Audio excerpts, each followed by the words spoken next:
Good afternoon. My name is Carolyn Brinkmann, and I am from the Children's Home of Cincinnati.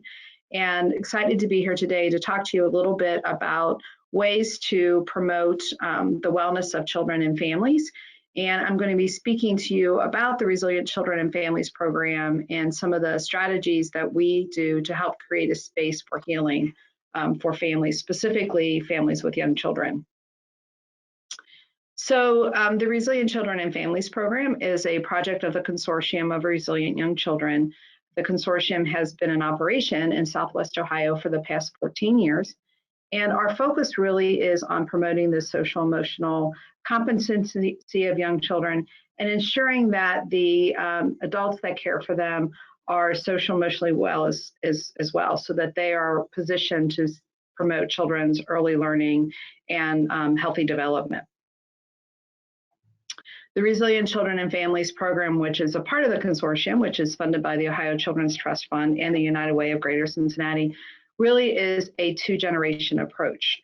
So we take the approach that in order to ensure that we are promoting children's resiliency and early learning and development, that we also really need to understand what's happening with families and develop strong families that are positioned well to respond to the needs of their young children.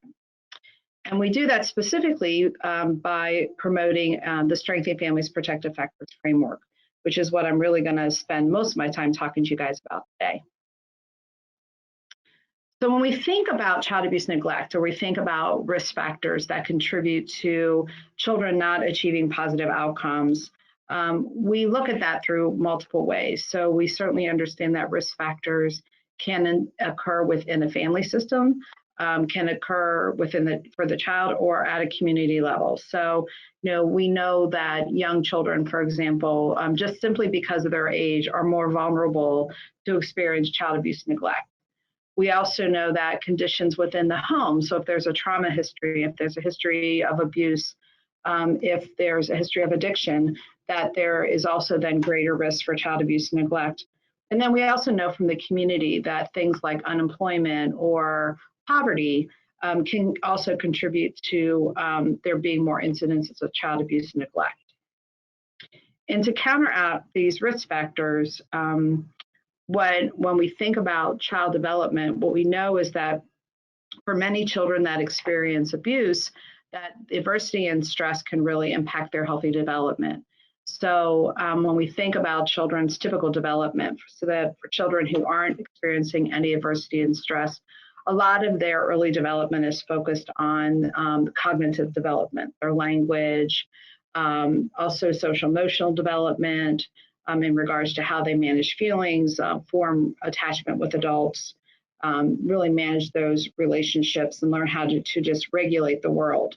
And very little is given to survival, because if for typical children, if their needs are being met, then most of their development is spent on, learning how to navigate the world. For children who've experienced trauma or experienced adversity and stress, this kind of flips. And so what we see for those children is that more of their development becomes focused on survival. So when we think about young children and the impact of child abuse and neglect, we recognize that for those children, the capacity to form positive relationships, to regulate feelings, is actually minimized because their brain development, their early development, is really more focused on, how they can survive, how they can exist in a situation where their needs aren't being met. And so to counteract that, to really try to swing around and make sure that we're supporting children's healthy development, what the response is to lessen the impact of those risk factors, we want to elevate protective factors. So when we talk about the elevation of protective factors, we recognize that when we can bring in resources of support, when young children have adults that care for them, that are reliable, that they can count on, those protective factors, as those elevate, those really lessen the impact of risk factors. And so our goal is to figure out ways to promote those protective factors for all of our children, so that when children are faced with any sort of risk factor, that they have the supports to draw on to lessen the impact of those risk factors. So when we think about promoting protective factors, I really like to use this Family Thrive framework.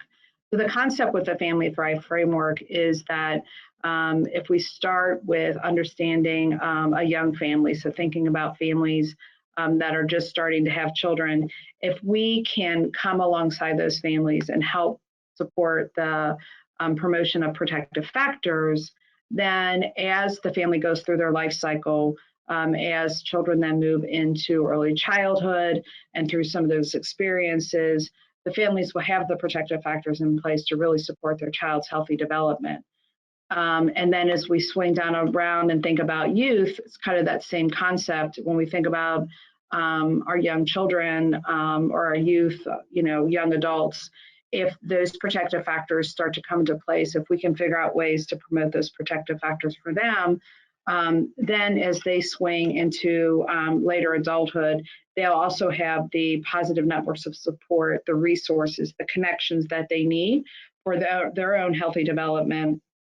And they bring that into those relationships so that when they themselves start to become parents, those protective factors are then present again, and you can see kind of how the cycle goes along. So this is really about thinking about when we promote protective factors, how do we or where can we intervene? And there's many different opportunities to do that. So whether we're intervening with young families, whether we're intervening with youth, we're able to really promote protective factors that hopefully they then carry with them as they move through the life cycle. So you might be thinking, okay, what are protective factors? So I talked a little bit about some of the risk factors that we know contribute to abuse and neglect or can contribute to negative outcomes for children and families. So what are the protective factors that I'm referring to? We, through the Resilient Children and Families program, really support the protective factors framework that was developed by the Center for the Study of Social Policy. And what this framework shows is that through the implementation of specific strategies, we actually then can elevate or promote protective factors for families. And when we're able to promote protective factors for families, families are just strong. So one of the really, I think, interesting things to think about, or one of the things that I find the most exciting about this framework is we're not focusing on what's wrong with families. So many times when we're working with families, we talk about what's wrong or what have families failed to do. What we're doing at this point is recognizing that all families benefit from protective factors. And if those protective factors are in place for all families, when those risk factors occur, or when families are faced with challenges or things happen within their lives where they need additional supports, they can draw from those protective factors so that the stress or the adversity that they're facing does not have the strong negative impacts later on in life. So if you just kind of move across this diagram, you can see, for example, if we're able to facilitate friendships and mutual support, this is about what are the social networks that I have in place in my life? Who are the people that I can really draw from? Who are the people that support me in my life and that I support as well? If I'm in a situation where those friendships are being facilitated, that really promotes my resilience, right? Because more people in my life, more people that I can count on when I hit those hard times in my life, I then know that I have other people that'll help me through it. So I feel more resilient. I feel more hopeful. I feel more convinced that I can manage the challenge that's that I'm facing. And so through those friendships, I'm more resilient, which means that when I'm faced with a challenge, that my wellness stays intact, that I'm going to lessen the impact of that adversity and stress, and we're just going to naturally reduce child abuse and neglect.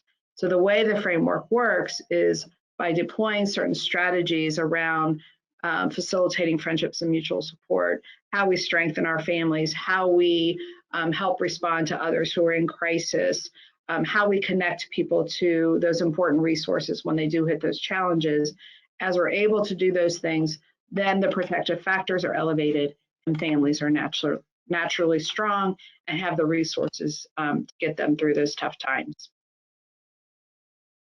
So what specifically are these protective factors? And I'm going to share these protective factors with you and thinking about from a parent perspective on the protective factors that they're bringing to their family and to their child, as well as through the lens of youth and how we promote those protective factors for youth as well. So one of the protective factors is social emotional competence of children. So this really has to do with how capable a child is to manage their emotions and to form those positive relationships. What we know is that if young children have the capacity to manage those feelings, if they're able to rely on consistent caring adults and form those positive peer interactions, that they are less likely to experience abuse. And so one of the things that we want to do is really figure out, how do we help children build those skills? And what we know is that families play a key role in teaching children how to have those healthy relationships, right? Young children learn from us. They watch us. They watch how we manage our anger. They watch how we manage fear. They watch how we form relationships, how we're there for them. Then they model that kind of behavior and being there for other children. So a key protective factor is how we support children's social emotional competence. For youth, it's really them owning that piece, right? So this is really about how do we help young teens, youth understand their own social emotional needs. How do we help acquire those skills and attitudes for forming those positive relationships?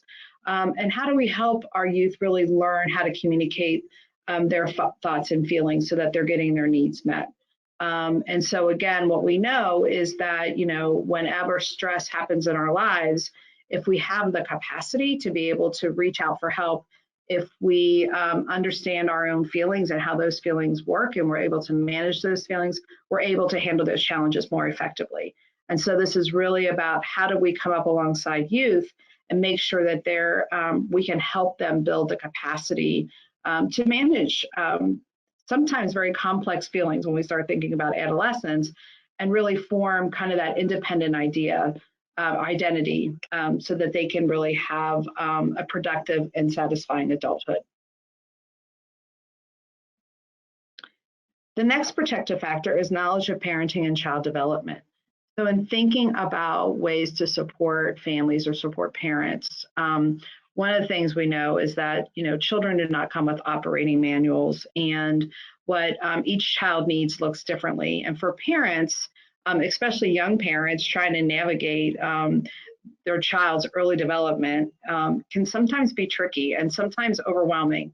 So what we want to be able to do is give parents information about what to expect during different stages of development. We want to come up along parents and help them identify alternative parenting strategies.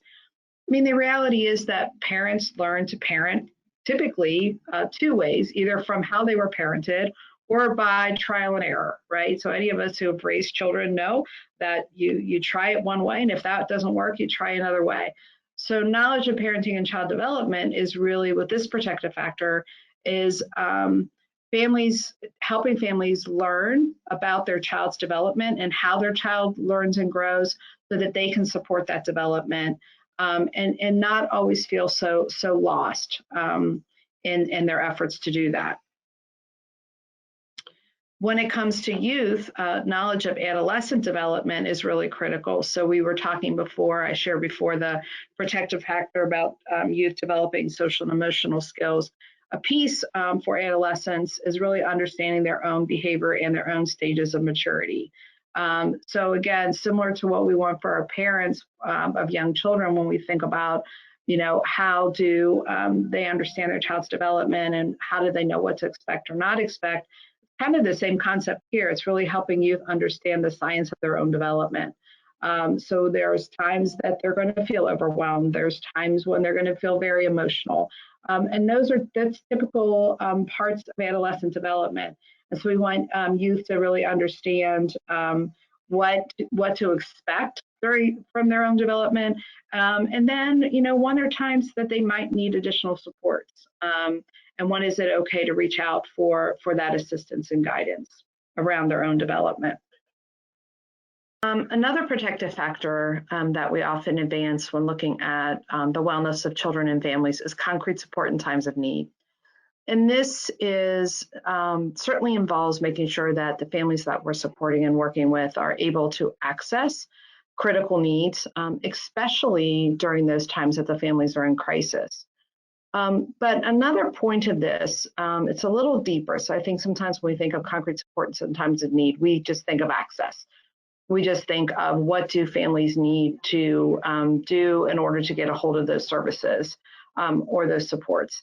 This is a little deeper. What we really want to think about as providers is how have I positioned myself to be that place where parents want to come, to be that space where parents feel safe in expressing what those needs are and feel that they can talk openly about those needs in a way that I can really hear them.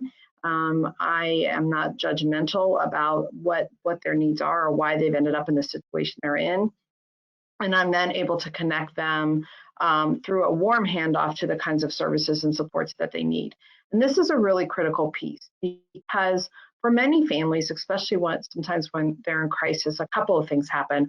One, either they really don't see any alternatives to the crisis that they're in, or maybe they only see one alternative to the crisis that they're in, or they find it really difficult to ask for help. So it's really important that those established relationships exist so that when families hit that crisis point, they know they can come to you, they know they can talk honestly about their needs, and they know that they will be connected to the resources and supports in a very non-judgmental fashion. So that really looks pretty similarly for youth. So it's really helping them to understand that it's okay to ask for help. That asking for help does not mean that they're weak or it does not mean that they're not capable. It just means that at times throughout their lives, they are going to need different support from different people and that's okay. And if we can create that for our youth early so that we can help them understand that asking for help is natural and is okay and is not a form of weakness, we really are promoting their resiliency. Because the more that we can draw from resources, the more that we can draw from supports when we're in those crisis points, really helps us to be more creative, right? Which is what resiliency is about. You know, being able to bounce back from hard times often means that we need to draw from people around us and from resources that are available to us. And so as youth learn that early, they're then able to use those skills as they progress through life and as they face new and different challenges. So the next protective factor is social connections. So this really is the concept that we all need friends that we can count on. These reliable networks of support are very critical to supporting the resiliency and wellness of families and youth. Any one of us who have faced a challenge in our lives can often refer to the family members or the friends or the members of our church congregation that really helped us get through that rough time. People will say, oh, I don't know how you did it. I don't know how you handled that stress. And a lot of times we'll respond, I wouldn't have made it through it without certain people, right? So this is that idea that this is how do we really provide connections or help people form the connections that they need to really relieve stress and create that safety net. And this is a really critical one for us, I think, in our communities right now. We have more and more families that talk about being isolated, not having those reliable people in their lives that they can count on when they hit those stress points, when they're in crisis, when they just need to share some struggles that they're going with somebody else. And so thinking about how do we really bring families and people back together in this sense of community. We see so much more isolation. We see so much more disruption in our communities where people don't know who to trust or who to turn to. And so being very thoughtful about how do I bring people together into my social circle? How do I help other people find those networks of support? How do I become a network of support for other people can really make a difference in the lives of so many families. And certainly the same for our youth. Our youth need those healthy, sustained relationships with people that they can really count on, who can really promote that sense of trust and belonging. It's so important for our young people to know, where they fit in and who's got their backs, and really helping them connect with those peers as well as other adults can really be pivotal in helping people feel healthy and well and secure as they move forward. And so this is really something I know that, you know, anyone listening understands how important those relationships were in those years when you were uh, in your early development, in those years when maybe things felt uncertain, when you weren't clear where you were going or how things were going to turn out in your life. Having people that you could count on was critical to your advancement. The next concept is really one of resilience, and whether we're talking about parental resilience or we're talking about youth resilience, we're really talking about that concept of how do you manage stress and get through the challenges. And you know, resilience, I like to think about resilience is how do we help people bounce forward. I think a lot of times we used to talk about people bouncing back from hard times. And I think it's resiliency is really that concept of bouncing forward, that when we're faced with a challenge, we're faced with a crisis, that we're able to remain hopeful, that we're able to draw from supports around us, that we come up with ideas and solutions that sometimes might be out of the box, and that we are able to put those into action and bounce forward out of that tough time into whatever lies next for us. So really the idea of resilience is how do we overcome challenges and remain hopeful. And what I've learned about resilience is that, you know, resilience is really built on a foundation of a couple of aspects. And one a piece that's really important to the foundation, or one of the aspects, is the belief in our own capacity, the belief in our own ability to be able to handle challenges.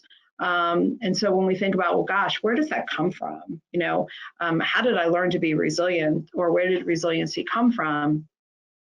It comes from a couple of places. One is the more that we overcome challenges or obstacles in our own life, the more we can draw from those experiences when the next challenge comes. So one way that we can really support resiliency in each other is recognizing or supporting people through challenges, so that the next time a challenge comes along, you can draw from that experience and feel like, okay, if I made it through that one, I can make it through this one.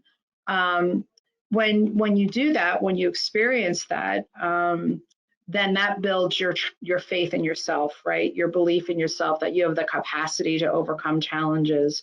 When you believe that you have the capacity to overcome challenges, you're more likely to look for alternative solutions or be willing to try creative solutions to things that maybe before you would have only thought there was one way to handle. When your resiliency is high, you're more likely to look for those alternative ideas and to respond to those alternative ideas.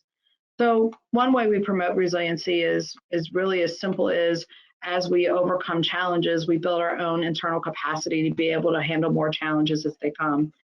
That's a really important concept, especially when we're thinking about the resiliency of our youth, because sometimes as adults, we want to fix things for kids. We want to make things easier. And recognizing that, you know, the positive stressors, children learning to overcome some of those challenges themselves, really can build their own internal capacity.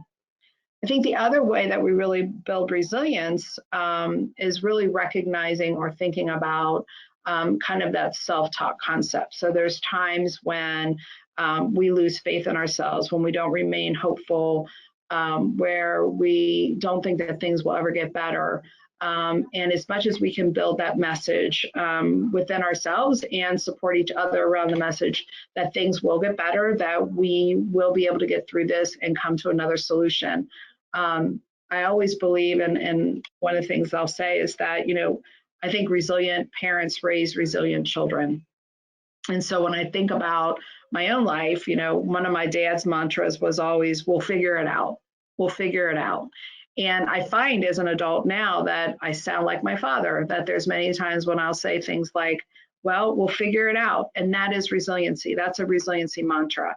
And so recognizing as adults, again, the way that we manage challenges, the way that we remain hopeful, the messages that we give our children around that can really promote their resiliency. And then the last protective factor that we really promote, that's part of the Strengthening Families framework, is nurturing and attachment. And this really is recognizing for young children that the loving and supportive environment that we can provide for them, that caring adult, the concept of one consistent caring adult for young children really can serve as a key protective factor and helping them overcome different challenges and stress that come their way. So how we respond to our children, our capacity to listen to them, to be there in the moment with them, to really show that unconditional love is really a critical part to helping our children position themselves to be able to manage challenges as they come along. So I quickly ran through the Strengthening Families Protective Factors framework. I can talk for hours about the protective factors and different ways that they show up and different ways that they support the wellness of children and families. A couple of things I want to hit on before we end today is just some concepts about when thinking about promoting protective factors and using those as a way to shore up the wellness of children and families. There's some specific ways to use them that will create better outcomes. And a couple of things to think about with the application of protective factors is that when you're really working within the protective factors framework, it's really a shift from focus on looking at families' deficits and risks to really identifying strengths and skills. This is a strength-based approach. This is not identifying what's wrong with you.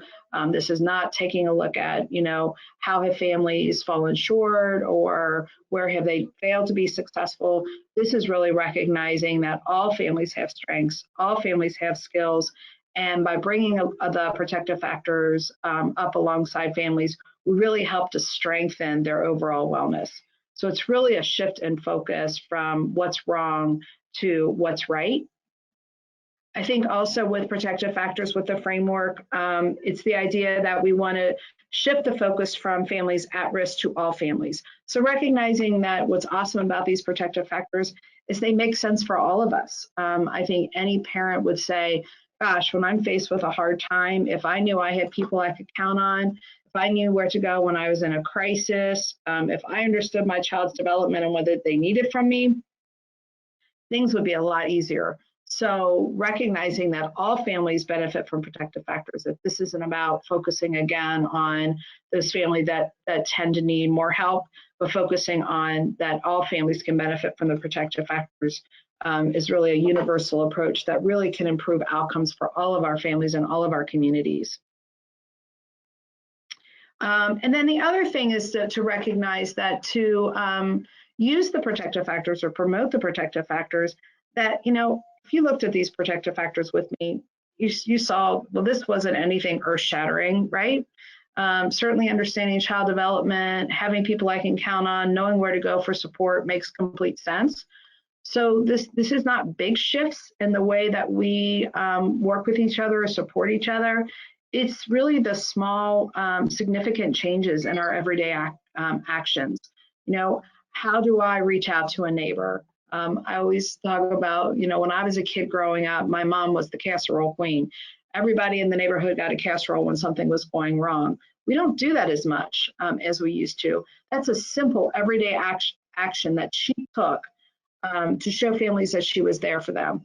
So it's those small but significant changes that we can do every day. It's the intentional deployment of these protective factors, right? It's intentionally thinking about how do I recognize a parent who seems more isolated and alone and pull them into my social group?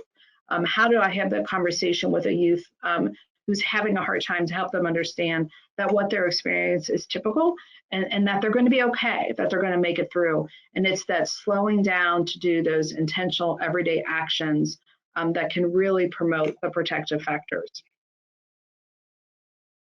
And then lastly, when we think about really wanting to promote these protective factors, there's some lenses or premises just to think about as you're working with families or supporting families that really can make a difference on the power of the protective factors.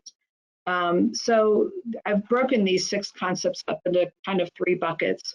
And we talked a little bit about resiliency, but recognizing, again, the power of relationships and the relationships that I form and how I bring myself to relationships can be really critical to promoting to protective factors. So if I am more vulnerable, if I make myself more open, if I'm willing to ask for help when I need help, then other people around me will be more likely to ask for help as well. The other concept is self-awareness. You know, the biggest thing I bring to a relationship is myself. And so the more aware I am of my own level of resiliency, my own awareness of my own level of hopefulness really helps me show up in relationships in a way that, again, people feel heard and they feel understood, and it is more mutual between the two of us. So recognizing the impact of who I am and what I bring to relationships and how relationships can really bolster resiliency is a way to really think about if you want to promote those protective factors, how you bring those to people and how you engage other individuals in that is critical to the success. The other piece is just being trauma responsive. So we know in our communities that more and more children and families are experiencing trauma. And so we want to be able to come to those situations or those experiences from really that strength-based approach. We talked about that before. This isn't recognizing what's wrong with people. This is recognizing what has happened to people, right? It's that empathetic response of really understanding that we all have different experiences that help to form our lives and can impact us greatly, especially when we look at children's development. So being strength-based, demonstrating that empathetic response, and really walking side by side with someone through that traumatic experience and being trauma responsive can really help promote these protective factors. And then the last piece, the last bucket has to do with inclusivity. You know, thinking about how am I being culturally responsive? How am I recognizing that as I'm forming these relationships, as I'm talking about knowledge of parenting and child development, is what I'm talking about culturally responsive? As a white woman, I have specific ideas around child rearing and how I feel children should be raised, and that influences how I look at child development and parenting. So recognizing that people from different backgrounds than myself may look at it very differently. And neither one of us are wrong or right. There's typically not one right way to parent, but being culturally responsive, the more open I am to recognize that what I bring is my own lens and that other people bring their own lenses, then I'm better able to come up alongside and work with people. And that really also then triggers over to the idea of race, privilege, and power. That again, if I'm trying to connect people to concrete supports, if I'm trying to build those social networks, that I have to recognize that sometimes there's mistrust or there's fear because of race, privilege, and power. And I need to understand my role in that. And I also need to understand the person that I'm connecting with, what they bring to that as well. So these are just some last kind of closing ideas in regards to, as you think about how do I promote protective factors for myself, how do I promote protective factors for my friends and families, or how do I promote protective factors for individuals that I work with or serve, is that, you know, the concept of who I bring to those conversations, how I show up, my capacity to be non-judgmental, to listen, to help people think creatively through their own crisis, really will have a positive impact. So I hope that you found this information helpful today.